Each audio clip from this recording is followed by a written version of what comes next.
Justina. Karibu sana Justina. Namshukuru Mungu maana ni Mungu ndiye alileta mahali hapa. Nashukuru Mungu kwa ajili ya mtoto wa mamangu mdogo. Walipewa rufaa waje hapa Dodoma.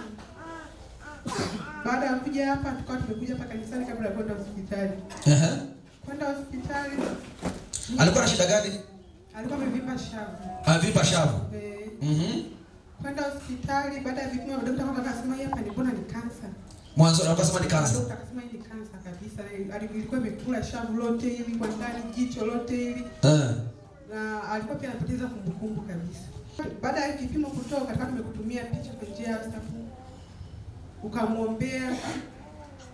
Baada ya ya vipimo majibu yakawa yamekuja kansa hana. Tena mara ya pili tena. Mara ya kwanza wasema ana kansa. Mkatuma picha kwenye simu. Yakaombewa. Baada ya ukaiombea. Ikaombewa. Mungu atatenda na atapona kansa. Mungu atatenda na atapona kansa kabisa. Wakaenda kupima mara ya pili. Wakapima kansa. Hana piga Yesu makofi mazuri hapo. Sema kila ugonjwa.